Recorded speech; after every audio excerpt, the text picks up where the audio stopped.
Hello, everybody, and welcome to another episode of Putty's Podcast. I'm your host at Michael J. Putty. Last week, I mentioned I had a guest host starting the New Year's out. Couldn't make it. He has issues. His mother had to go to the hospital, unfortunately, but I said we can reschedule. So he wanted to reschedule tonight. Like, okay, what time? Scheduled on a time. He sent me a text. I'm on my way. Oh, I thought we were doing via Zoom. So please welcome to the studio, Mr. Jeff. Jeff, welcome to the studio, brother. Thank you very much. The trip Pleasant here was awesome. I'm glad to be back in your studio to record what I hopefully will be a very cathartic episode of this very good podcast, my friend. That's what we're here for, my friend. So how is your mother? So far she's, recovering right now. It's a pretty rough start to the new year. Nothing too serious, but Not gonna look. worrisome. Yeah. It was worrisome for, I guess, the first 2 days.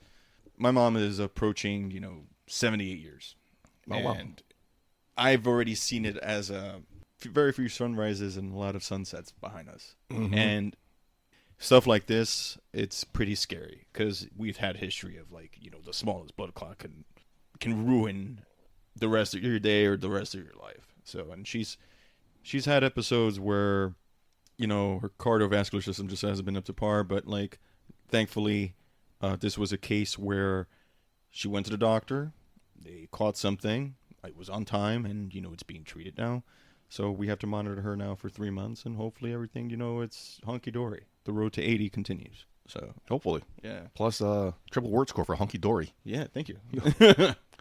Well, last week I mentioned that your mother is in the hospital. Right. And I said, if anybody knows about their mothers being in the hospital, it's me. Mm-hmm. And I made a comment. We're probably due soon. But I edited it out because that's fucked up. Right. My mother's in the hospital again. She had a doctor's appointment on Wednesday, which she had to cancel the week prior because she couldn't leave the house. Right. I said, I'll go with you. If you need me to go with you, I'll go with you. Work was okay. It was work's idea. All right, so I'm heading home. She texts me, no, I made it. I'm leaving. Mm-hmm. Okay. Good. That's actually the best outcome Okay. because she should go by herself. Mm-hmm. Like, all right, great. Fantastic. This is good news. I was happy about it. Right. So I get a text. I fell getting into the Uber. I'm going to the hospital. I think I broke my ankle. Shit. What the All right. Okay. Keep me updated. Because I had voice lesson, my vocal coach that day, so I couldn't go to the hospital. I texted her, any updates? So it turns out she needed surgery. They're putting rods and plates into her ankle. So I saw her today, and she was describing how it felt and what it looked like. Mm-hmm. And the best way I could describe it to you is Sid Justice. Right. Jumping off the second rope. Oh, yeah. The way his foot was just dangled. Oh, my God. Google it, folks. Oh, yeah. Or better yet. It's all over YouTube. Or Tyreek Hill this year. Oh, yeah. So like I said, she had surgery, but she's okay. She's going to a nursing home or the rehab center for several months. But yeah, so my mother got jealous that your mother got all the attention, so she had to go to the hospital. So. The mothers are getting together. This is the year of attention, I guess, for them. Yeah. But, 9 days in. 9 days, approaching 10, and it's been very action-packed. January is still living up to expectation. So, you know how this month is like a full year, the way it feels. We're getting there, folks. One day at a time, one day at a time. Oh, yes, that's my story. How's everything else? Pretty peachy. Besides, the new year starting, it's more about, for me, it's more about growing myself personally, professionally, all that stuff. My side business that I'm trying to have that take off now. So that's been pretty good. Performed my first paid wedding. Nice. So for those who don't know, I'm a wedding officiant. So that was a pretty cool deal for a couple that came cross country. Oh, shit. I wrote a pretty good script for them, I guess. Well, what they thought was a pretty good script. It took 4 weeks just going back and forth between them, just what they wanted and stuff. And it was, for my first time, I'm going to be my own worst critic here. It wasn't the greatest of things I did, but it was pretty cool just to get my feet wet and just, get that out of the way. Because, the first time is just ripping the Band-Aid. Did you know them? No, so... That's even better. Yeah, no, I didn't know them. The first wedding I ever performed was for our friend Serena. Yeah. That was actually more comfortable because I knew them and all that stuff. But to perform something for total strangers was, you have a lot of expectations for that. Just because you don't want to let them down, you don't know who they are, you don't know what they're going to say. It was pretty good just, with them going back and forth. I, try to put them at ease. And then they wrote me one hell of a review. And that put me more comfortable. And so, you know what? I think maybe I made the right choice. Maybe this could be, we could do something here. Just because, I've always had my older brother always coming up to me. He's like, you got to be independent. You got to be, you can't depend on the corporate, machine to always have a job and stuff. And I'm like, this might turn into something. So why not? And that was part of what last year was for me. It was more about what I deserve, what I want, what, everybody deserves to be happy, not only in their regular lives and their personal lives, but in, professionally as well. So that's how I took that leap. And hopefully this grows into something that, I can really enjoy and help people out. Just, doing what I do. I like to write. I like to, express emotions and stuff. In writing, I think it's very therapeutic, especially when you tell a story about two people who are just like uniting in something. It's a pretty special thing to do. So I think for me, it's a little corny, but I like doing that crap. So, Of all the things you could do in life, mm-hmm. what made you decide this? Yeah, I like to talk. But I like to talk. But it's more about, I think words have power. They have a lot of power. And it sounded fun. What had to do with that was, we have a friend who did this in the past. He married our friend Dylan. I was like, well, he did a good job, but I feel like there needs to be a little bit more emotion, more something personal, more something, you have to be kind of invested in this. And for me, I think it clicked for me. I'm like, I like public speaking. I like telling a story. I like writing things down, kind of like how you're doing. I highly recommend jotting down your feelings down and telling yourself a story. But for me, it was, I'd like to do something special for people, and just the way officiants tell a perfect story about two people just coming together for a better future, to build a life together and all that stuff. I think it's one of the very few beautiful things we have in life. So, despite everything that's going on out there. So, for me, it was a leap. Like, I gotta put myself and be vulnerable in front of people I don't know and I probably won't ever see again. Mind you, this one ceremony I did, it was like 6 people, but I was like, hey, you got to start somewhere. But the first wedding I did I was nervous, I was whatever, and I got good feedback, and I think out of that is what made me think, I'm like, I can do something with this. And I had the support of friends, family. It's been great so far. So without that support, I don't think I would have been able to do this stuff. So When you started out, did you ever think strangers would be coming up to you, or did you think it would be something like your friend, or start with friends, maybe some family members? How did they find you? So this particular couple found me because I was promoting my business online. I became the typical suburban house owner, joined a community group from my town just to get like updates on stuff that would happen in my town. And I'm like, I created a page for my business on Facebook. And I'm like, all right, let me join this community as the business. And I put myself out there. And I was like, hey, I just launched this business. I'm doing, wedding efficiency and all that stuff. Put out some specials, as for opening the business. And, let's see where this clicks, right? So I posted something, and within 2-3 days, I got a phone call. They're like, hey, we saw your post, and, we wanted to talk to you. I'm like, great, let's set up a consultation for an hour. We'll do like a Google Meet or something like that. They agreed. Well, at first they were like, oh, let's see what's going on. We need to pick the dates. We need to plan out some stuff. I didn't hear from them for like a month. And I thought I lost them. And then within the month, they texted me like, hey, just letting you know we didn't forget about you. And they, we set up a video call. And that's how I pretty much got to know them, and wrote, asking them the right questions, and started setting up their script. And, it was perfect. They were a couple from Portland, Oregon. The bride grew up in Huntington, where I live. So it was pretty sweet. She wanted to marry. Her parents were old, so they couldn't travel. So they did a wedding in Huntington. It was pretty cool. It was a pretty cool experience just doing all that. And the way they met was, they had a pretty cool story, pretty nice group of people, and they were sweethearts. And so it was pretty cool to do something like that for them. Especially, he was in his 50s, she was in her late 40s. For them, it was like, for him, that was his second marriage. His wife, unfortunately, had passed away. He found something new, some way to be happy. It was pretty cool to actually do that for him. So he got a second chance at happiness. So despite everything that's happened to him. Great, congratulations. Thank you, man. It's exciting. Tomorrow I have a wedding expo, to promote my business even further. So I have actually a couple of wedding expos in the next couple of weeks just to Jesus. get myself out there and just put myself out there and get myself booked for the summer. So let's do this. So, Congratulations. That's awesome. thank you, man. Thank you. Plus, you hear all this shit about Facebook being for old people. But then every now and then you hear these stories about how connections are made. It's Facebook's don't hate on Facebook. Don't just yet. hate it. No, don't hate it. The youngins will tell you, like, you use Facebook? Oh my God, Yep. It's Instagram where it's at. I'm just like, okay. First of all, back when I got Facebook, it was an exclusive club. That's right. Back in our days. Back in our day, it was like 30 schools that had access to this freaking page. And those were the good old, and when I say good old days, that was the perfect, like, environment. There was no vile, posts or fake articles. It was all about, like, oh, I'm taking a picture, I'm tagging someone, and we call it a day, and we move on to the next post. Yep. It was great. No drama, no nothing. The only drama we had back then on social media was who's in your top 8 on MySpace. Yeah. For you youngins who don't know that.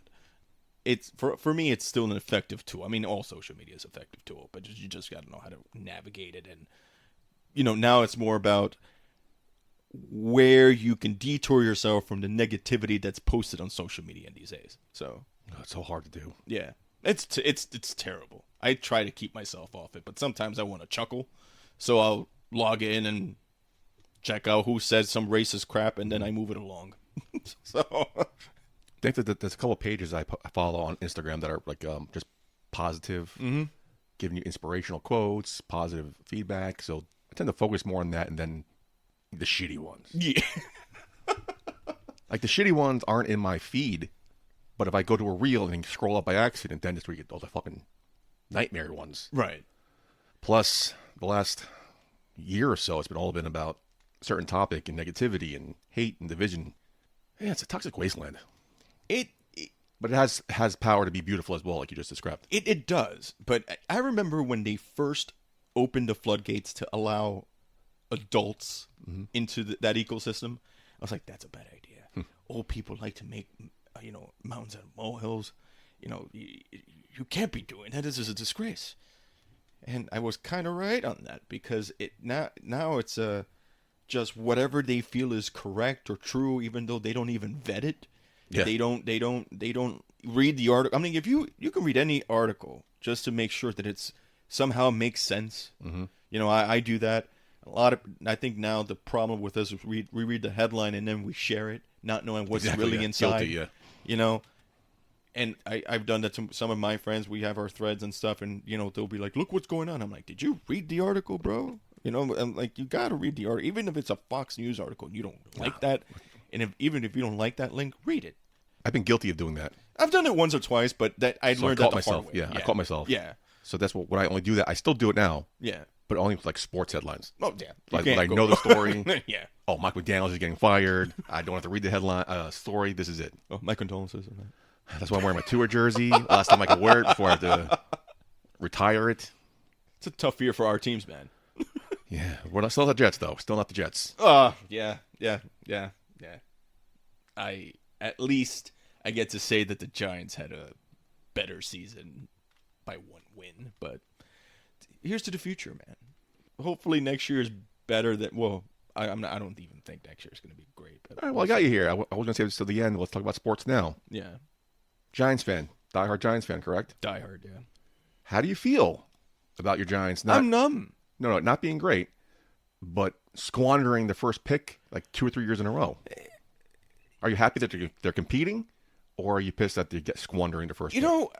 At first I was like, man, finally we get to have this one draft pick. Finally we get to have the first.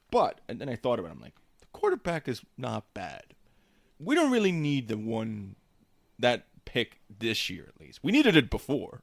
When we were still a little... Daniel Jones kind of looked okay when we went to the playoffs that one season.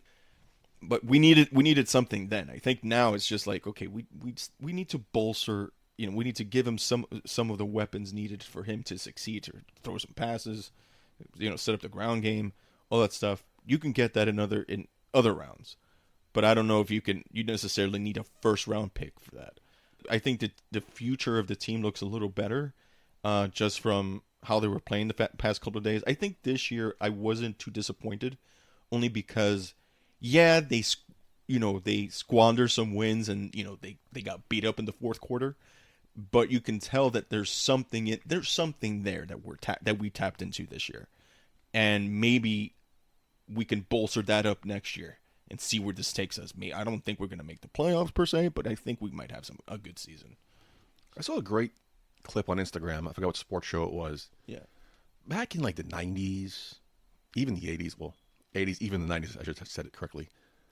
A team rebuild, you're talking about 6-7 years. Yeah. Nowadays, you're talking maybe 2. Yeah. Look at the Patriots. Mm-hmm. It's very quick to turn. It's very quick to turn a team around these days. It's not as long as rebuilding are. I think in football it's become much quicker than in other sports. I mean, if you take a look at I wouldn't even call this a rebuilding thing, but like the Astros, for example. Yeah. In the 2010s, that was a team that grew from the farm system, and so all of a sudden were so dominant. Fantastic, and now look at them. Now they've passed their expiration point. Same thing, I guess, with the Kansas City Chiefs. Past the expiration point. This wasn't a good year. No. So, but it also has to do a lot with I was talking to someone about this money, and it's very disgusting. Just these enormous contracts that these people are getting now, and it's how can you compete with that? Can't the amount of money they're making. Yeah, they threw the checkbook at Tua. My man's making $56 million next year. Mm-hmm. We only have a handful of million in our cap space. We're fucked for the next couple of years. Just about who's going to be your coach. I know people are hoping for Harbaugh. Everybody is. Every team is. And I'm just letting it. I'm just waiting for the inevitable. John Mara's going to pick some unknown douchebag, and our season's just going to be hopeless yet again. But we'll see, man. We'll see. I mean, I'm hopeful for it too. I hope we get a competent coach, but I don't necessarily think that a name like John Harbaugh, and no disrespect to him or anything like that, I don't think that translates to us having a good season.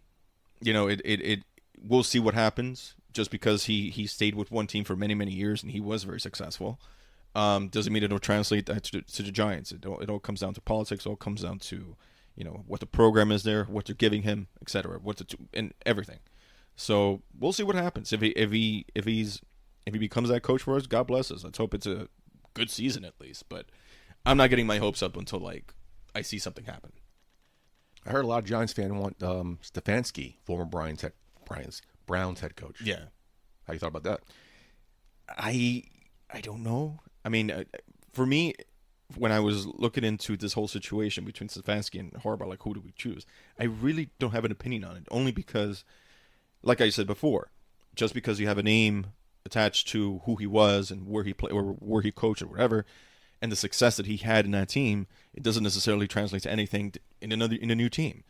Look at Pete Carroll, guy who won a Super Bowl, but he's also famous for running in the throwing in the 1-yard line in that Super Bowl. How about Bill Belichick? Bring him back so we can have the eye candy, if you know what I mean. I think that it's weird. It just proves how the quarterback doesn't need a head coach. No. The head coach needs a quarterback, right. And it's just so hard to find that magic again. I mean, look at the quarterbacks that we had in New York, and then where they went. Daniel Jones shocked me. Whew. That shocked everybody. And I was talking so much crap about him for the past 6 years. Everybody was. He had that one good season in 22, and then great, we made the playoffs, but all for naught, obviously. Mm-hmm. But then you see Sam Darnold, doing very well. Now he's in the number 1 seed. Geno Smith was doing well at one point. Several years, yeah. Yeah, unfortunately he got stuck with a shitty team. And all these players just prove to you that it's not the player that necessarily is bad. It's the program. The program is just not for them. They don't respond to how someone coaches. They respond to a certain level of coaching that makes them succeed. So I hope that at least for us, for your team, for Jets, for whoever it is that has done poorly this past year, that translates to good things. Will Harbaugh or Stefanski turn around the team? I really don't know. It for me, I'm sort of the skeptic on that until I see it with my own eyes, and I'll believe it. Now you picked for the Super Bowl. It's kind of a crapshoot this year. What a weird season this was. It was weird, and then you think about, like, you went back on a time machine. Like, the Patriots are in first place in the AFC East, and you're just I'm well aware. Yes. Yes. If I had a team, I'd be rooting for the Bills. But I've been rooting for them for the past. All like, right, that's it. That's what we have time for here tonight. I mean, you want me to say the Patriots? No, stay away from me. Thank you. Broncos. Go for the Broncos. I would say the Broncos are my second pick, but I think for me it's New York. For me, it's mind you, not New York City, but for me, if I had a close place to root for, it'd be that because of the history. I'm just saying, hey, don't knock it, man. Fuck the Bills. Don't knock it, man. I'm knocking. It's a good fan base. I saw a fun reel today. Yeah. I don't mean to turn into a sports podcast. No, it's cool. It's cool. If you had to give up your football team, what would be your other football team? Other football team? If you gave up on the Giants or the Giants ceased to exist, what would be your new favorite football team? What team would you pick? Huh. Yeah, I'd be a Dolphins fan. Oh, okay. No, and it's just, Marino, that history back then. And Perfect season? But I also think that fan base, not that they've had great luck or anything like that, but fun town. Yeah, definitely. Fun food. Great, it's the perfect, not to say perfect football weather, but if you want to have football year round and you're comfortable, fuck yeah, you're going to the Dolphin Stadium, the Hard Rock Stadium. I think I'd pick them over anybody else. Plus, there's identity in Florida, Miami, basically. I think that's a team that's welcoming to everybody. It represents what Miami, Florida is. You have so many different types of people there that create this little microcosm of culture. That everybody just mixes well, everybody gets along, and nobody judges anybody like that. And I think they're pretty inclusive with that. The Giants don't really represent me like that. Even though I'm a fan, I feel like they're more New Jersey's Makes team, sense. and I see more Jets fans on Long Island, or even in Queens. The teams that we have here don't necessarily. I don't feel like they necessarily represent New York City like that. And I think that makes sense. And it's a crapshoot because of where they play, especially when you compare them to like the Knicks, the Mets, the Yankees, the Liberty. Yeah, it's New York. That's us. Like you. Good point. And for me, like you're a diehard Met fan. Yeah, you grew up in Queens. You grew up in Corona. You grew up in Jackson Heights or wherever it is. The Yankees, and I'm a fan of the Yankees, but from the outside looking in. The Yankees, if I was to be a little bit more clear on the way that they market themselves, they're not really marketing to me. I'm not the one buying their super expensive tickets, for X price, just to say I'm a fan. And I refuse to do that because I think it's stupid. But I don't think they're indicative of me. If any normal person would be saying, why aren't you a Met fan? They kind of represent you. They represent the little man, the go-getter, the blue collar, all that stuff, and I would totally agree with you. Mm-hmm.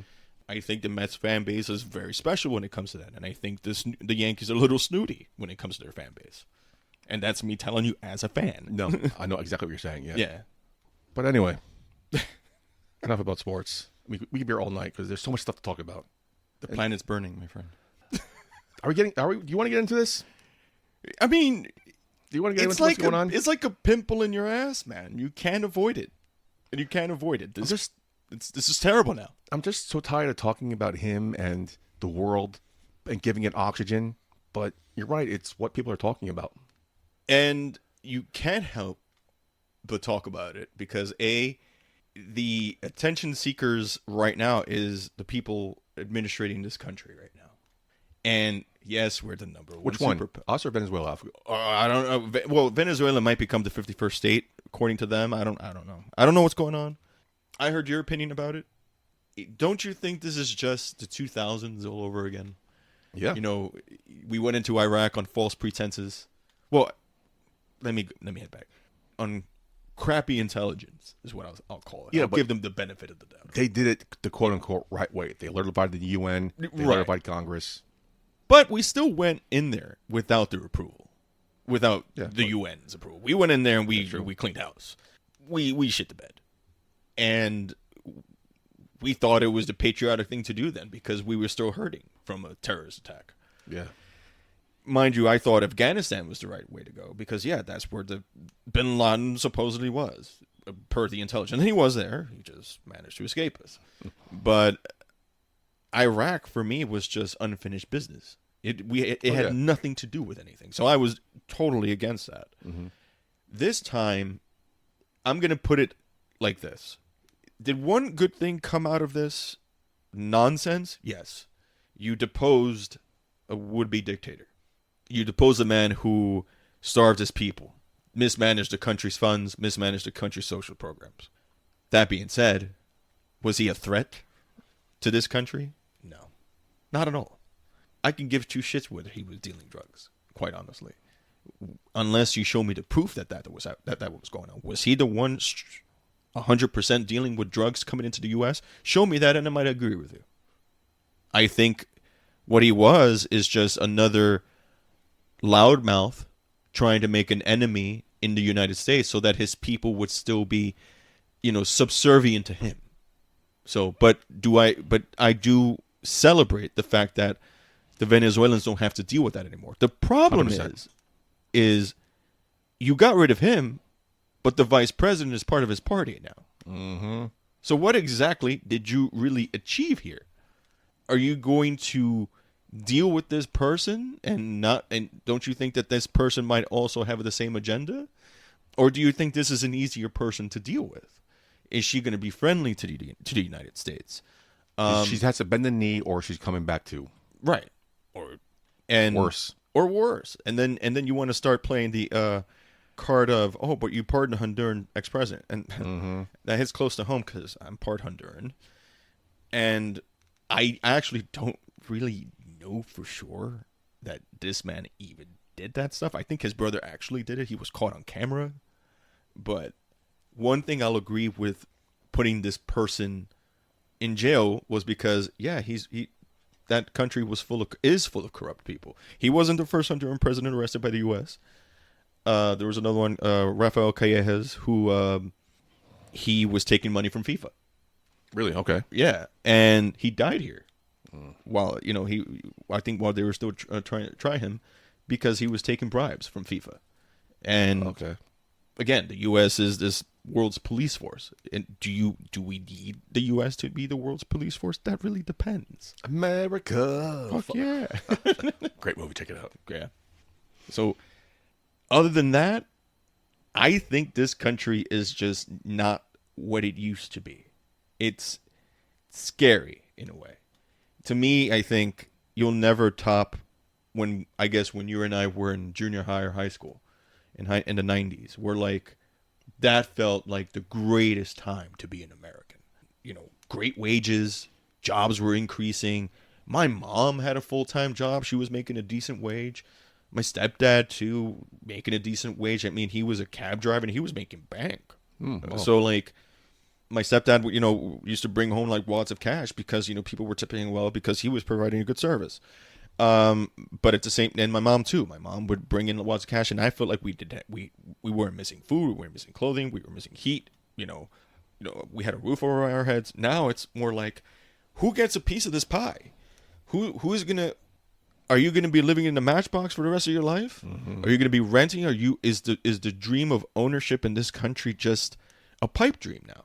It's just a sell for you to just live your life and not. It's more a carrot being dangled in front of you than it is to be achievable. It's terrible. And sometimes I feel like watching the news is is it enough for me to bitch about this, or do I do something about it? What do you want to do? Me personally, I don't even want to know where to start. But part of me, it's always when I try to talk to friends about this, you feel kind of useless because, you can keep talking about it, and I feel like all we're doing is talking about it with no real action. And I think part of it has to do with the inaction of both parties.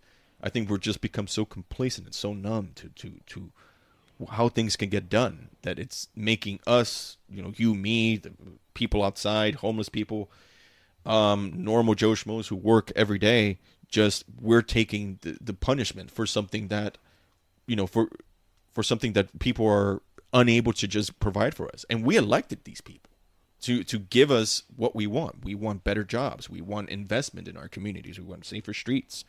We want our children to have a good education, but none of that is happening. So what exactly, I'm like, are we sending the wrong people out there? Is it because, just all this money that's being pumped into politics now is just so disgusting now? Yes. That Congress has just become a very expensive golf club. Pretty much. Yeah. MAGA guys I work with, they're up in arms about AOC becoming a bartender Right. and now making millions of dollars. And so they'll have what? To their defense, they're saying it also Republicans are doing the same thing. Like, it's amazing Yeah. how many people are stocks, insider information, they're Right, making their money on right. that. But, like, it's weird. I see it like this. I don't really agree with AOC. She's a totally different. Well, we're in the same party demographic, just different spectrums of it. How dare you? Yeah, I'm a centrist, bro. How dare you disagree Unapologetic. with somebody? Yeah, how dare you disagree respectfully and have How an dare actual you have your own conversation? opinion? Yeah. That's so 1990s. Yeah. And another thing that we've lost on this planet is learning how to freaking talk. That's something I think most level-headed Republicans, not MAGA, I guess, can agree on. Like, we missed the debate. Debates are healthy. Yeah. Like a good friend of ours, Joker. Me and him can fucking talk about shit. But at the end of the day, we're still cool. Like, we don't hate each other. You disagree with me, I disagree with you. Let's hate each other. Yeah. Those days are kind of gone. And it's the same thing with my family. My family's right-leaning. We can have a conversation about it. One thing they like to do is they ask me a question because they want to start a fight. Yes, a I'm lot like, of people do that. Do you agree with abortion? And I'll straight up tell you yes. Then I'll crack my knuckles, and I'm like, I know where this is going. I'm kind of ready for you. But I think the problem now is there's too much vitriol online. Social media has given the nastiest of people a powerful weapon to spread just like horrible, horrible crap. And I mean, like you said, it's healthy to debate. It's healthy to come to an agreement on disagreement. Us coming to a middle ground is a thing of the past now. It's more about who wins and who gotcha moments and takedowns and videos of people like doing stitches of a takedown and who. I'm like, I don't give a crap about that. I care about, and like, if you're gonna be giving me, good points, why don't we put them into action? Why don't we, organize? Why don't we as a people just topple the very, institution that's messing with the way we live, the way we feel, the way that we feel that the economy is. Both parties, in my opinion, just don't benefit us as they used to. No, it's everyone. I don't know. Everyone's just in it for themselves these days. Yeah, it is. And the people who do actually care about their constituents, I can never say that word correctly, they end up getting primaried out for a MAGA guy or an anti-MAGA person. It's all about MAGA these days. Yeah. Which, are you MAGA? Then you're going to get elected. If you're an anti-MAGA, you're getting elected in certain spaces. Oh, and you get cannibalized in your own party, too. Yeah. And that goes for the other side. The other side is like that, too. No, the whole thing is you're not far left. You don't believe in universal health care. Oh, you're primaried out. Happened here. I saw a clip of something. I forgot who this. I never saw this guy before. He was going to some parking lot of Trader Joe's or somebody. Mamdani's been mayor for a week now. What are your thoughts? And there's one like most people don't want to talk to him but one person goes, man, it just sucks. I hate this guy. Nothing has changed in a week. Yeah, right. What do you hate about this guy? And the guys I work with, I told you before the show started, like, very anti-Democrat, very pro-Trump people I work with.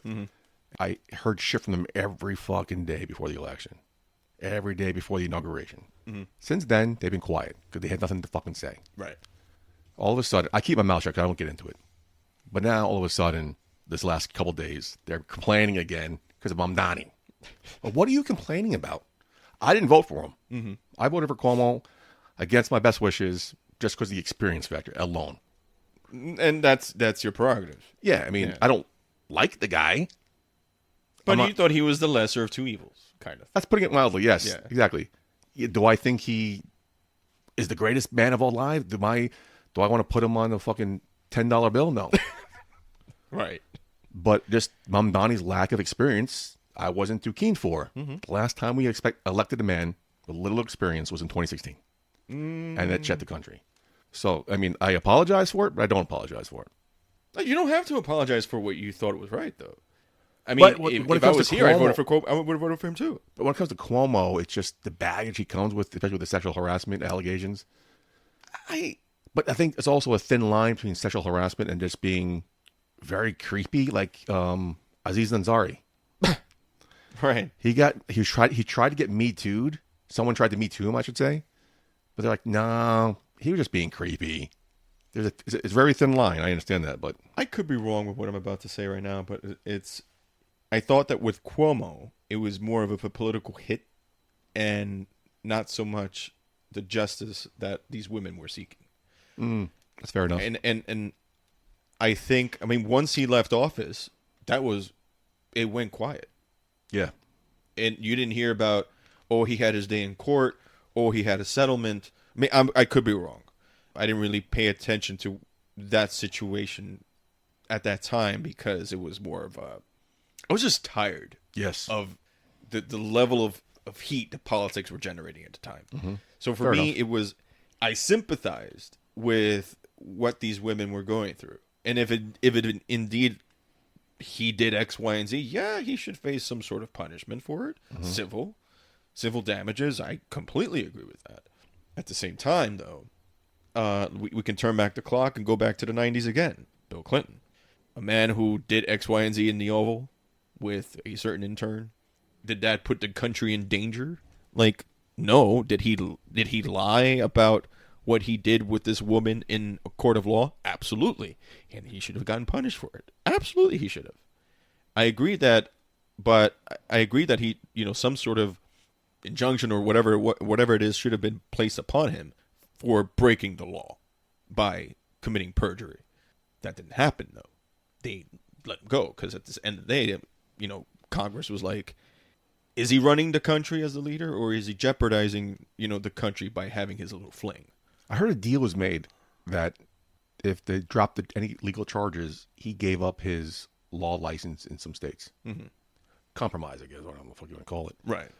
So I guess he got punished in a way. I mean, as a slap on the wrist.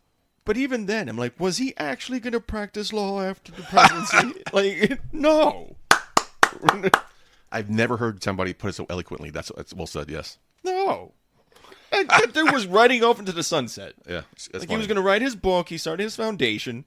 He was going to live his best life anyway. Mm-hmm. I don't think he was going to go back to, to practice whatever law he was practicing before. He's too busy to practice law because he's hanging out with Jeffrey Epstein. Yeah, I was saying. He was going to hang out on that island, bro. Get his tan on while eating a Big Mac at the time. So that's all I'm saying. I don't think that was going to happen. Mm-hmm. But do I agree that he should have been punished? Of course, kind of, sort of. Yeah, he should have. He committed perjury. And he should be punished just like any other Joe Schmo would have been punished. It's just like Trump's not a good person. But when he won in 2016, I'm like, hey, let's give him a shot. Let's see how he does. Yeah. And he proved me wrong. Or he proved me right, I should say. Mm-hmm. Like, can we just give Mom Donnie a chance?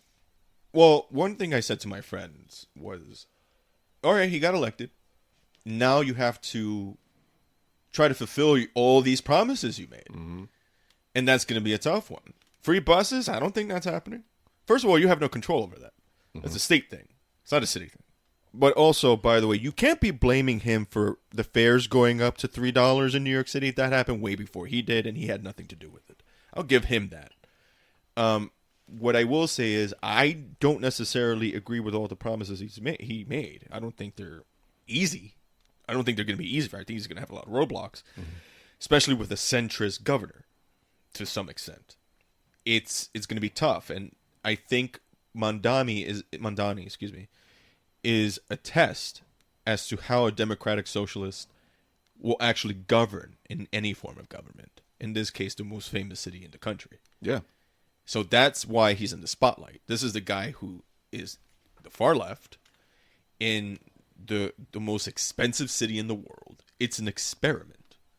And that's all this is. This is an experiment. How it goes, we'll see in 4 years. Is New York City the right spot to have this experiment?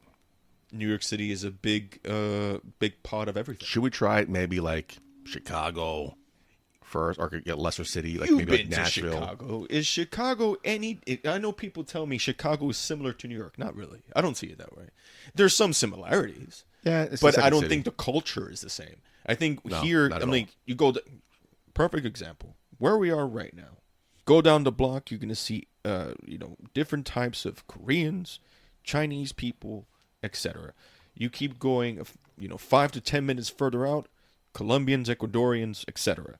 Further down, another 15, 20 minutes, you're going to see Greeks, you're going to see, people from India, Bangladesh, etc. It's every one of the people that live in this city has a different need. It's a different battle for them. So for democratic socialists to kind of serve the needs of these people, some of them who, working 2 jobs, 3 jobs, cab drivers, they're packed into an apartment where they have where it should be for 3 people, but really 7 people are living in there because they can't afford it. I think it's a perfect experiment for a person like that. I don't think in Chicago you necessarily have. I mean, I'm guessing they also have housing issues and whatever. Just like any other urban area. But I don't think it's to the extent that this city does. This city, you got to tear down something to build something, with more capacity. So the problem here is just space. It's demand. It's wanting to live here. Everybody wants to be fulfilling the dream that they want to live in New York City and make it here. But who knows? For me, the vote was an experiment. You want to, since you mentioned your heritage, you have an open forum here. Right. Do you want to talk about what's going on with ICE? Where do I start? Do you worry about any family members? I do. I have a niece who is here on a student visa. She has a free ride to a college. I'm not going to say which one. But she is a very intelligent young woman. Reminds me of me. Just her work ethic, everything is just incredible. I think she achieved something I couldn't achieve. And that's where she's at. That's where she's totally different than me. But I do worry that, based on the color of her skin, she doesn't look like an American. I mean, she'll talk like an American. She has a great accent and all that stuff. But I worry that, someday some jackass or something might look at her the wrong way and start something. Isn't that what's great about this country? What does an American look like? Exactly.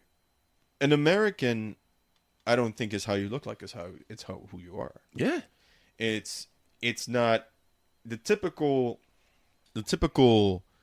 MAGA, I guess, explanation would be they're white. Anglo-Saxon white, yes. Right? They look European or whatever. Red hair, blue eyes, blonde hair, whatever. But you've known me now 20 years. I don't look Hispanic. I have white skin, hazel eyes. Unless you ask me where I'm from, I'll tell you. Unless you hear me speak Spanish, you won't know it. You do kind of look like Pitbull, though. But you son of a bitch. You're not the only one. Dale. Thank you. A lot of people have said that, but no. Anyway, back to the point at hand. I'm like, I worry about my mother. My mother naturalized 12 years ago. Very happy moment when that happened. I was there for her when she swore in.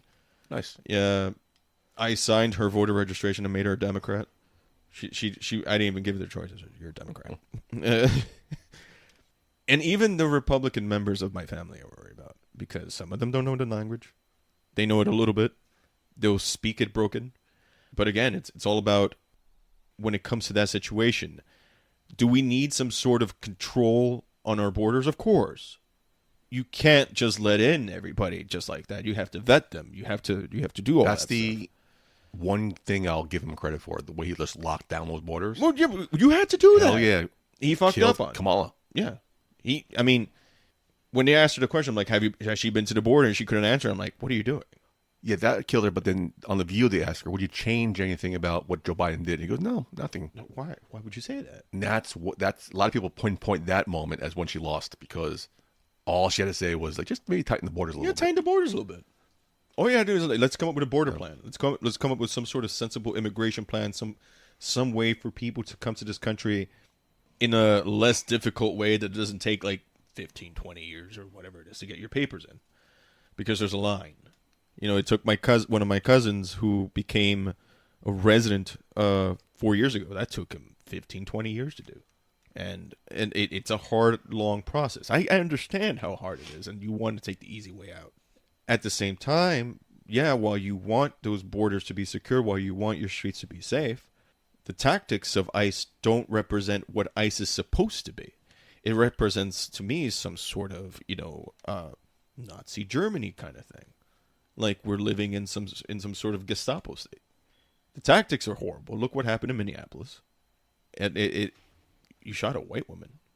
And where does the buck end here? Where does it stop? Who takes the responsibility? What is it that we're doing? Are we just hiring people that just have this ire for immigrants? Are these just people that or even normal people that were harboring this stuff for years and years and years and have an outlet to do it now?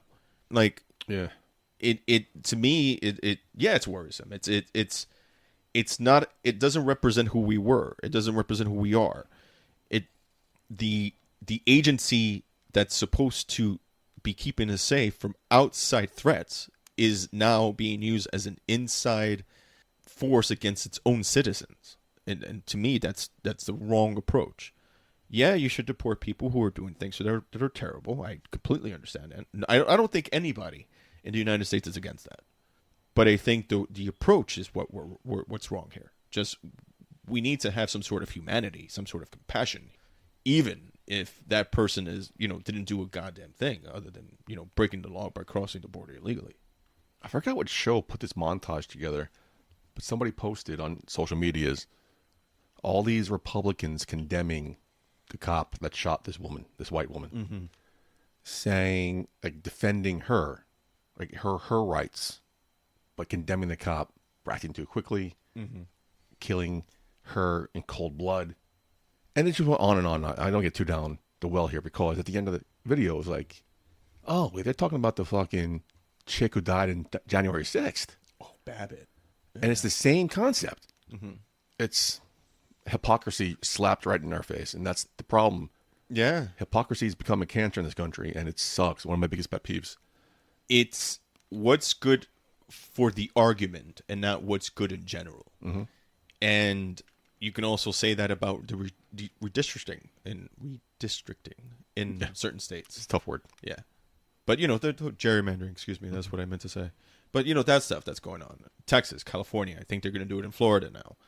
California. Yeah, California did it, and then the Republicans who were doing it, oh, why are you doing it? We're going to take you to court. Why? You did it? I mean, this is a game. If you play it, I mean, you started the playing this chess game. Why can't you play it? The other party plays. It's all about the game and how you play it. Yeah. Go back to wrestling, man. Good times. Good times, man. We could be here all night. We've gone way too long. We rambled on a lot. Jeffrey, thanks for being here, my friend. Thanks for being in studio. Thank you. The trip was worth it, man. Hell I had yeah. a good time. It's good to shoot the shit with someone. Anytime. Needed it. So Door's always open, my friend. Door's always open. thank you, man. Thank you. Where can people find you on social medias? Where can people find you? Latin Lex Luthor on Instagram, and I also have a cooking page, L_Chef Jeff. Chef Jeff? Yeah, that's right. I am a Jeff. Chef Jeff. I'm a Chef Jeff. Jeff Fonseca on Facebook, and I don't have a Twitter, so X, excuse me. What about your officiant? My officiant page is Validated Vows, so you can find me at Validated Vows on Instagram and on Facebook. Is that something you can do by yourself, or are you going to include other pastors and make it like a franchise? I would like to include. I actually had my niece, the one I spoke about before. She's ordained too. So am I. So if you want to be part of that network, we can talk. Actually, I do want to talk to you about something. A good friend of mine was getting married, and he's like, "Oh, what do you want me to do?" I'm like, I can officiate it for you." I told him and his wife, my fiance. I'm like, "Oh, that's something to think about." Fuck it. One drunken night, I went online, got ordained by some church. I don't know remember the name of it offhand. Universal Life, was it? No, something else. It was something else. Oh, yeah. I think it's been like 8 years now, and they fucking never called me. Whatever. I had made most of our friends do it at the Leaky Cauldron in Orlando. Oh, it's okay. At Universal Studios, because they found out I did it, and then we were having lunch, and Serena did it, Richard did it, Todd did it, I think Rosa did it too, and then last year I had my niece do it. But the dream is to, yes, I do want to have like a network of that. Just different people, different styles. People, like, if someone can serve New York City, so be it. But that's, first we'll see how this goes, make it grow, get the name out there, and, include a network. Just, whenever these people have time, if they can make the time to perform something, if this one person can't do it, someone else can do it. Just as long as the business gets the recognition, it gets the value, it gets the clients, that's all that matters to me. So, but slowly but surely, we'll make it grow. Quick update. Before you came over, I got a notification on Hinge, a dating app, that I matched with somebody. Uh-huh. I go on. No one's there. I guess she unmatched. Uh-huh. So I go back to matching, and guess who pops up? My ex-girlfriend. Talk about progress. Didn't crash out. Didn't get upset. I read her profile. I'm like, started actually cursing her out on my way back from the hospital. I don't hate this woman. I still love this woman. I'm trying to get the anger vibes going. Looked at her profile one more time, X'd her out. I'm like, told a friend of mine about it. She goes, good for you. Yeah, it's progress. Progress. Jeffrey, thank you for being here, my friend. Your drink's empty. Let's get another refill and shoot the shit some more. All right, cool. Thank you, buddy. For Jeff, Vacant. You still doing Vacant? I retired that too. Oh, okay. I've been your host at Michael J. Putty. Until next time, Yeah. Putty out.